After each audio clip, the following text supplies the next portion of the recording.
Hello friends, biotin laddu కోసం ఇక్కడ నేను ఇంగ్రీడియంట్స్ చూపిస్తున్నాను. చియా సీడ్స్, నువ్వులు, బాదం, వేరుశనగుళ్ళు, sunflower seeds, watermelon seeds, pumpkin seeds, flax seeds miss అయిందండి. ఫ్లాక్ సీడ్స్ కూడా తీసుకోండి. అన్నీ ఈ కప్తో తీసుకున్నాను కొలతగా.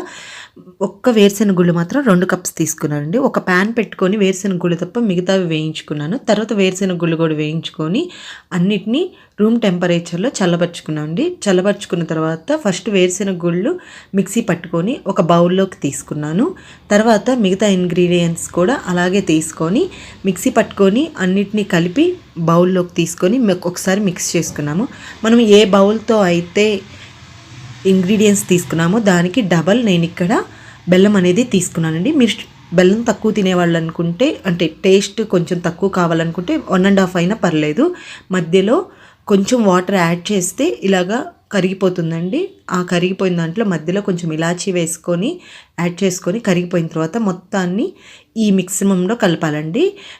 ఇక్కడ మీకు లూజ్గా అనిపించవచ్చు, కానీ మనకి లడ్డు చుట్టుకునే టైంకి గట్టి పడుతుందండి. ఆ మిశ్రమం అనేది కొంచెం రూమ్ టెంపరేచర్కి వచ్చిన తర్వాత చేతికి ఆయిల్ కానీ గీ కానీ అప్లై చేసుకొని ఇలా లడ్లుగా చుట్టుకోవటం అండి. ఇదిగోండి, ఎంతో రుచికరమైన బయోటిన్ లడ్డు అనేది రెడీ అయిపోయింది. ఈ లడ్డు అనేది రోజుకొక్కసారైనా తింటే చాలా హెల్త్కి మంచిదండి. ఈ వీడియో మీకు నచ్చినట్టయితే లైక్ చేయండి, షేర్ చేయండి. ఇలాంటి మంచి వీడియో కోసం నా ఛానల్ని సబ్స్క్రైబ్ చేసుకోండి. Thank you for the video.